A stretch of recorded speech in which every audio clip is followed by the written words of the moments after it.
Hi, welcome back to Mysteries Channel.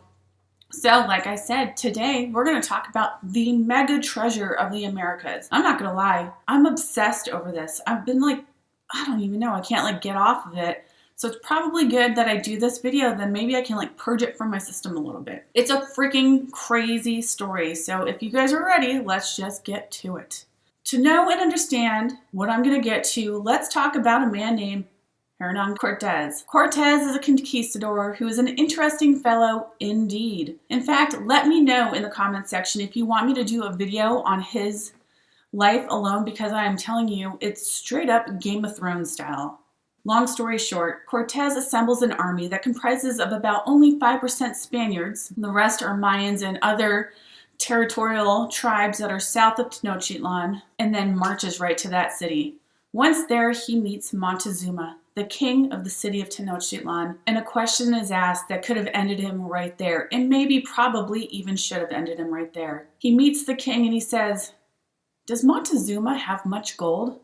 Montezuma's answer hinges on prophecies of the land. Moctezuma says, yes, Moctezuma has much gold. Now, why do you think he would say that? Well, he believed Cortez to be the return of Quetzalcoatl, one of the most important ruler gods of Mesoamerica. And it is said that it was prophecies that Quetzalcoatl would return this very year, the year 1519. Of course, the Aztecs had a different, but that's the year that Cortez gets there. Long story short, and not in time, in details, Cortez is housed in Montezuma's father's palace, the very palace that houses all of the treasure. It holds gold and riches beyond belief. When the conquistadors went snooping around and found this treasure, they said that it was so substantial that if you took all of the treasures of the world, it would pale in comparison to what was in that palace. The treasure, it's unbelievable. And of course, the Spaniards are already making their plans to get their hot little hands on that treasure,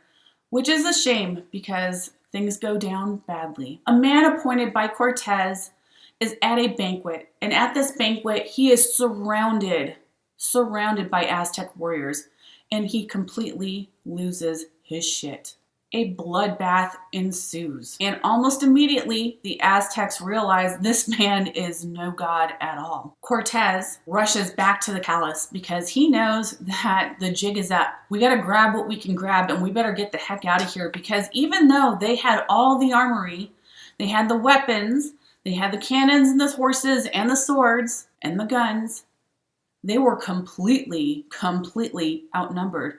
So back to the palace he goes, him and a bunch of his men, and he tells them, grab whatever you can, fill it up. In fact, you grab as much as you want and you can have it, knowing that chances were high they might not be back. When they are leaving, the grabbing of the gold that they do is almost their end, because all the Aztecs go around the city, a city built on an island in the middle of a lake, Lake Texcoco, and they destroy any way to get out. The Spaniards at some point realize they don't have any other way to get out. They're going to have to kind of swim across. They're trying to build a makeshift bridge. Nothing's working. They barely get out by the skin of their teeth, but many of them drowned trying to get out of the city because they were so weighed down with gold. So Cortez is gone, comes back in a few months, and guess what? It's gone. Everything is gone. There is nothing left in that palace but dust. Many people throughout the last, 400 years or so, have tried to figure out where in the hell it could have gone. Where could the treasures of the world, this ungodly amount of gold, have gone? Now, for a lot of reasons, people think it's gone north, and I totally agree with them. I also think that it's gone north. Here are just 3 of the reasons, but there are other reasons as well. Cortez hadn't been north yet, so the Aztecs would have had an advantage going in that direction. It was completely foreign and unknown to him and his crew. 2, the Aztecs had many enemies to the south. Now, they have a very complicated culture, to say the least, and some of their enemies were enemies by pact. Long story short, they would have these things called flowery wars, where they would go to war even though they were friends, just so they could get more people to sacrifice. It was a way of, procuring souls to give to their gods, I guess. But there were also many, many others in the South that loathed them, including the Mayas, because they all had to pay taxes and tribute to the Aztecs. Going south was out of the question because would you bring the gold back to the people that you probably took it from? I doubt it. And 3, it is said that the original home of the Aztecs was a place called Aztlan. When you look up Aztlan now, it shows up in Wisconsin, but originally, at least the Aztecs, Aztlan, may have been elsewhere. So this is the point where 2 worlds literally collide, a point in history that could have and should have gone so differently. Cortez was looked at like a god, and the Aztecs were prepared to give him the gold that they had, in fact, collected for Quetzalcoatl. But instead, we now have an immeasurable missing treasure possibly hidden in North America. Now, legend says that there were warriors that sealed themselves up in a cave. Their sole mission was to protect Montezuma's treasure. And many, if not most, believe that that treasure is hidden in either New Mexico or Arizona. There is good reason for this. Basically, a treasure that large and heavy would have been no small feat to move, even with thousands of Aztec slaves and warriors tasked to move it. It has been said it's been up to 6,000. I really don't know the number, but a grip of people made this happen. So I guess this is a good time and place to introduce a man named Freddy Crystal and the possibility of Utah holding the treasure known as Montezuma's gold. Freddy Crystal is a miner who was hit in the head with a crowbar during a mining accident in Idaho. The incident caused Freddy to have a vision. In the vision, Freddy saw Aztec warriors leading a massive procession of slaves. The procession headed north, crossing the Rio Grande, traveling across New Mexico and Arizona, finally reaching the Colorado River. They continued into southern Utah. At this point, the vision starts to fade, and the warriors and the slaves, they all disappear. Then, a lone image appears in his brain, a pictograph or a glyph on a red wall, denoting a direction. Freddy truly believed that the vision showed him where the treasure was taken, and that the glyph where they found it would point him to the direction of the cave where the Aztec warriors, he believed, had sealed themselves up. He became obsessed with learning everything about the Aztecs while also trying to find out where in Utah this glyph could be. Months after having his vision while reading the paper, what does he see? An article about a Mormon elder named Levi Young, who had taken a sightseeing trip. In the article, a picture is printed. That's right, people. It's a damn miracle. It's a picture of the glyph that he saw in his vision. Freddy stared in absolute and utter disbelief, and a realization hit him that his vision must be true. And now, because of this article, he knows exactly where to go. A place called Kanab, Utah. So what does he do? Well, he picks up his bicycle and he pedals 300 miles to the south to that very place. Now, I don't know if you know exactly what kind of scenery he was traveling through, but I am telling you now, that in itself is a miracle that he even freaking made it there on a bike. Straight up. He gets to Kanab, Utah, and he immediately starts questioning the inhabitants of this town. Well, let's just say he had a hard time getting the deeply religious Mormon ranchers to listen to his antics. This went on for a hot minute until he met a man named Oscar Robinson. Robinson, a rancher, took Freddy in and gave him free board and lodging. Freddy finally had his chance. Was in the heart of the canyons, and Freddy, well, he immediately begins his search. Riding up and down the canyons, searching through the petroglyphs that littered many of the canyon walls. He's a man on a mission, searching the canyons for 2 straight years. And during this time, he still hits up any single person who will actually stop and listen to him for a moment. Most of them keep on going. And then finally, in 1916, he came across a man that knew the very glyph Freddy was searching for. The man told Freddy the glyph was only 2 miles up the road, on the dang ranch he's staying at. Freddy is shocked. He is like, how in the heck did I miss it? And then he finds out how. The glyph had been blasted off the wall by a local farmer who was trying to create a shelter under the rock to store his hay. Freddy was crestfallen, and he soon completely disappeared. Kanab continues on, just thinking, well, that's that. Well, That was that until 1922. Freddy comes pedaling his bike right back up that road 6 years later. Pedals his bike right up to the rancher's house, Oscar, that had given him the chance earlier that year. He tells Oscar he went all the way to Mexico City, what was once Tenochtitlan, to search for clues. And while he was there, getting to know people and searching for clues, he hears of an incredible map, a map that ended up getting passed down to a monastery. Oh, Freddy is thinking, you know what? I'm here for this. He breaks into that monastery. He goes through everything they have. He's going through paper after paper after paper, and guess what? He finds it. He finds a map that reminds him, it's like reminiscent of the place that he once lived. There are plateaus and mountains, and, well, he got what he was looking for, and what does he do? He ran back, and now he's talking to Oscar about it. The map shows an area with a cliff. Below the cliff, there is a marsh surrounded by 7 mountains, one of which has a set of stairs leading up the mountain. What he sees reaffirms that indeed he is in the right area. He goes back to what he knows. He starts searching again, this time with his map in tow. He's going to mountaintop after mountaintop, trying to match it up like, is this the same? This the same? And this time he has a little bit of help from some of the people in town. Really the youngsters, a couple of young cowboys, one being the rancher's son and a couple of his friends. And then finally, after endlessly searching on Thanksgiving of the year 1922, Freddy finds the spot. It all matches up. And when he gets to the top of that cliff, he sees it from behind and he goes up to the plateau. And when he's on the plateau, he sees the mountain with stairs. He goes back and he rounds up his young cowhands. He's like, freaking got it. Let's go, guys. And sure enough, they do. They go there and they climb up all those stairs. Once they get up there, they find just like a rock surface, but there's an indentation to it. And there's a slight difference in the rock on both sides. They all immediately get out their pocket knives and they're scraping and scraping and scraping. And they realize that this isn't rock. No, this is a mortar, a limestone mortar. Limestone that does not occur in this area. Closest you're going to find it is 22 miles away. Somebody covered something up here. They finally break through, and Freddy tells the youngsters to stay back because he knows that Moctezuma sent warriors, and he's worried that he might actually break in and find perhaps living descendants guarding this treasure still.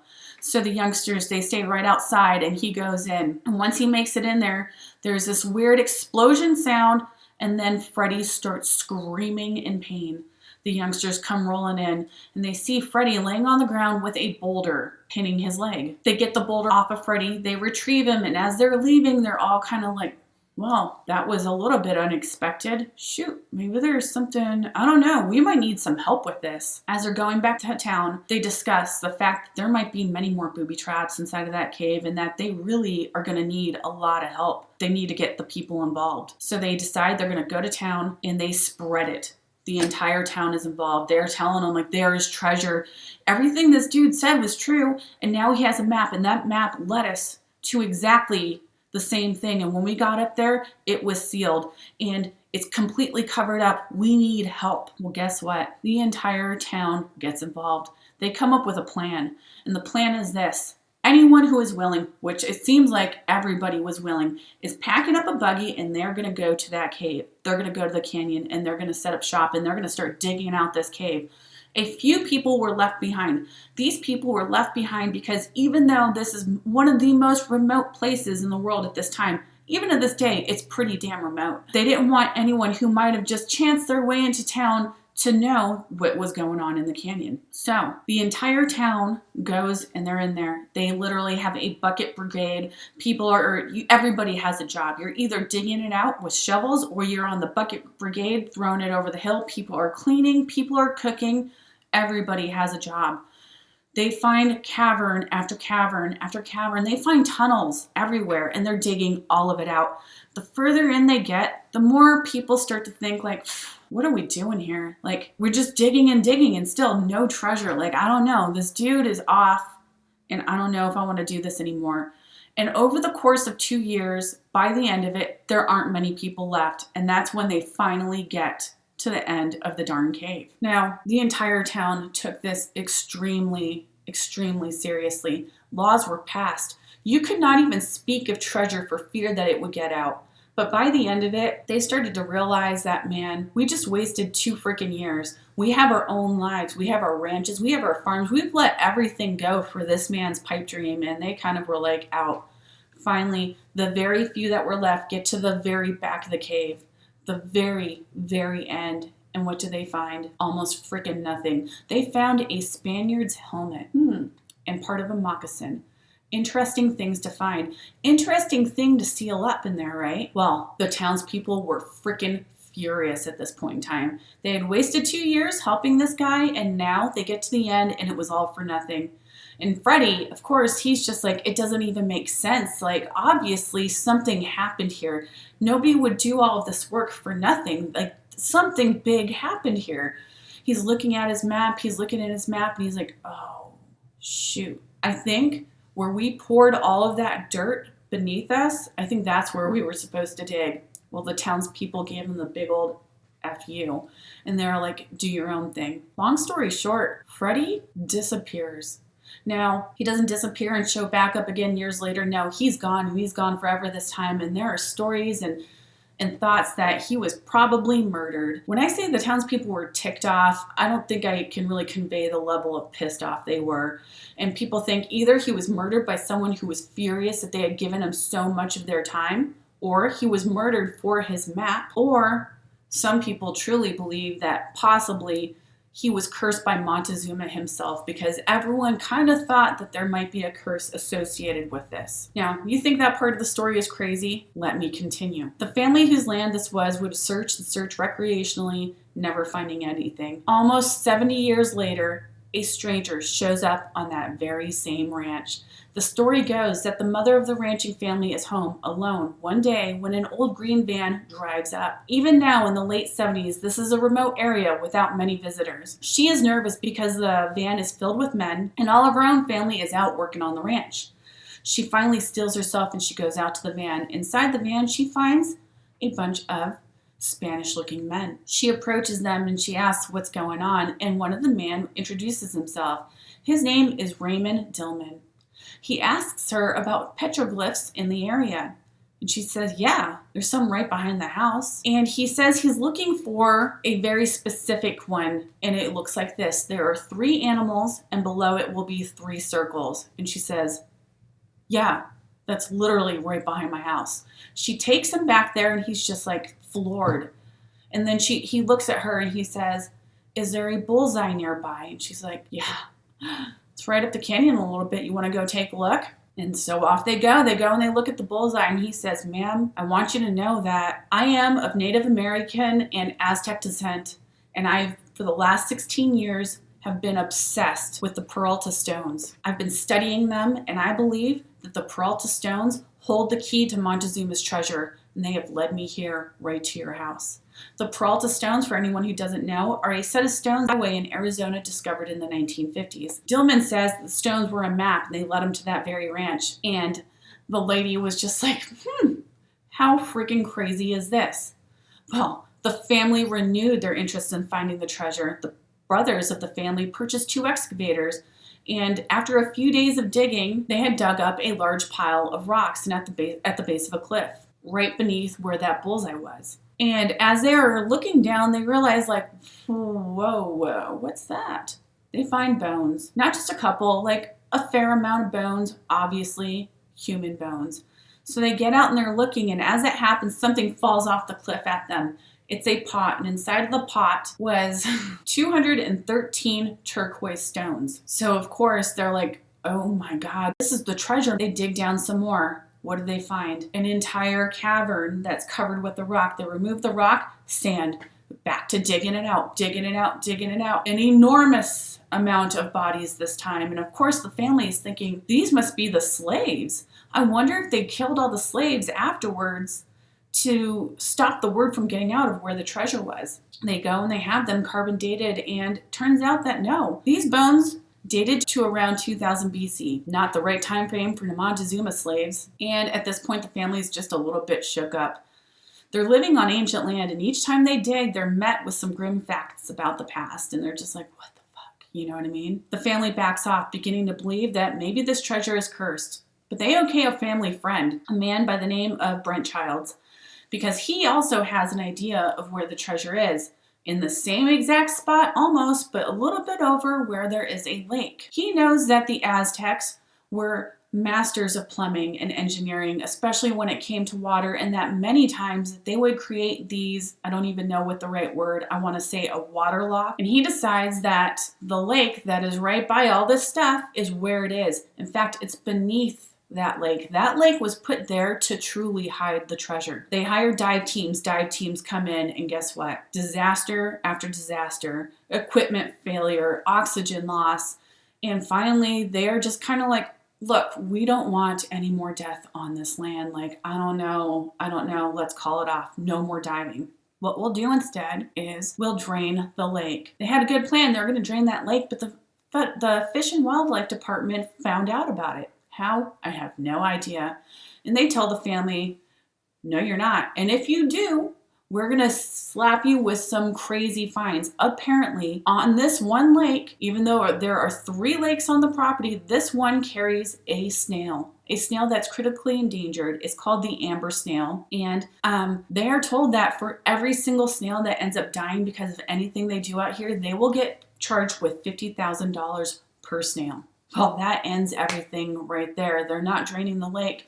So they start thinking out of the box, and they think, we'll drill. We'll drill by the lake, drill down, and see if we can hit the cavern, because a treasure of that size is going to have a large cavern. So that's what they do.